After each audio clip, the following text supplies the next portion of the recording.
ओम सर्व मंगल मांगल्ये शिवे सर्वार्थ साधिके शरण्ये त्र्यंबके गौरी नारायणी नमोस्तुते। जय माता दी। माता रानी आप सभी पर अपनी कृपा बनाए रखें।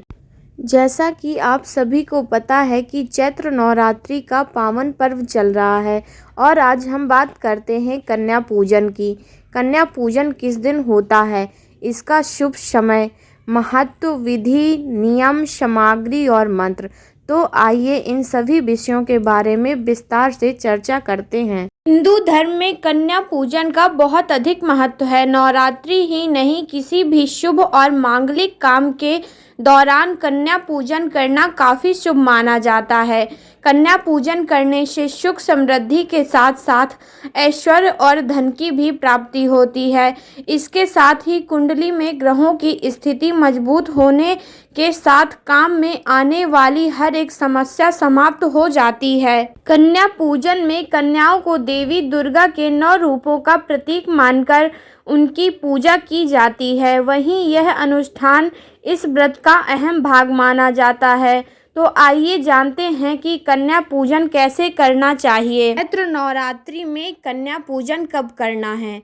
चैत्र नवरात्र में कन्या पूजन अष्टमी या नवमी की तिथि को किया जाता है। इस साल अष्टमी तिथि 5 अप्रैल को और नवमी तिथि 6 अप्रैल को पड़ रही है, जिस वजह से अष्टमी तिथि की कन्या पूजन 5 अप्रैल और नवमी तिथि की कन्या पूजन 6 अप्रैल को की जाएगी। ऐसे में आप इन दोनों में से किसी भी दिन कन्या पूजन कर सकते हैं। अष्टमी के दिन कन्या पूजन का शुभ मुहूर्त, ब्रह्म मुहूर्त सुबह 4:35 से 5:21 तक, प्रातः संध्या सुबह 4:58 से 6:07 तक, अभिजीत मुहूर्त सुबह 11:49 से दोपहर 12:49 तक। के दिन कन्या पूजन का शुभ मुहूर्त, ब्रह्म मुहूर्त सुबह 4:34 से 5:20 तक, प्रातः संध्या सुबह 4:57 से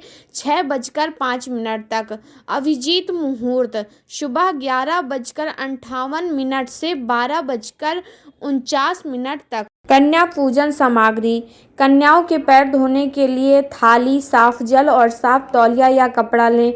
आलता, महावर, कुमकुम, सिंदूर, अक्षत, बैठने के लिए आसन, पूजा की थाली, घी का दीपक, एक गाय का गोबर का कंडा या उपले, फूल, फूलों की माला, लाल चुनरी, भोजन, खीर, पूड़ी, गुड़, चना आदि, उपहार या भेंट। कन्या पूजन विधि, इस दिन सुबह जल्दी उठकर स्नान करें और स्वच्छ वस्त्र धारण करें।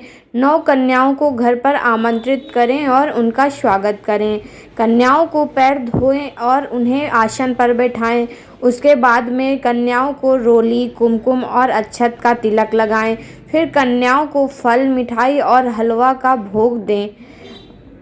कन्याओं को उपहार दें और उनके पैर छूकर आशीर्वाद लें। कन्या पूजन में तामसिक चीज़ों का उपयोग न करें। इस मौके पर कोई ऐसा काम न करें जिससे कन्याएं दुखी हों। कन्याओं को भोग में क्या खिलाएं।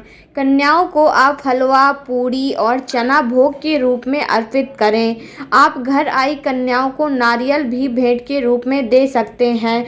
उन्हें कोई भी ऋतु फल दान किया जा सकता है। इस बात का खास तौर से ध्यान रखें कि कन्याओं को दिया जाने वाला भोजन एकदम सात्विक होना चाहिए। कन्याओं को उपहार में दें ये चीज़ें। आप कन्याओं को श्रृंगार का सामान जैसे चूड़ी, बिंदी, लाल रंग, पढ़ाई लिखाई से संबंधित सामान जैसे पेंसिल, कॉपी, बैग आदि दे सकते हैं।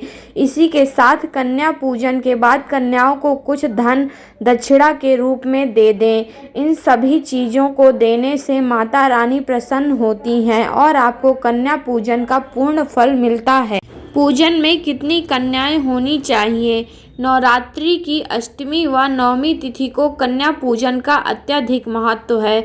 कन्या पूजन में कन्याओं की संख्या 1 से 9 तक होनी चाहिए। हिंदू धर्म की मान्यता के अनुसार जितनी कन्या होती हैं वैसा ही फल प्राप्त होता है।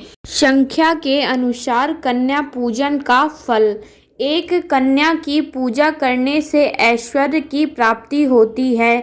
2 कन्याओं की पूजा से भोग, 3 कन्याओं की पूजा से पुरुषार्थ तथा 4 व 6 कन्याओं की पूजा करने से बुद्धि व विद्या बढ़ती है।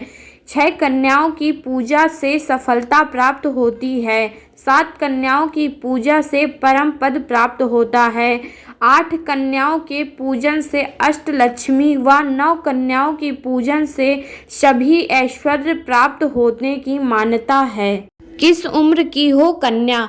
कन्या पूजन में 2 साल से 10 साल तक की कन्याओं को शामिल कर सकते हैं। हिंदू धर्म में हर उम्र की कन्या को माँ दुर्गा का अलग अलग स्वरूप माना जाता है। कन्या पूजन मंत्र: ओम ऐं ह्रीं क्लीं चामुंडाय विद्महे नमः।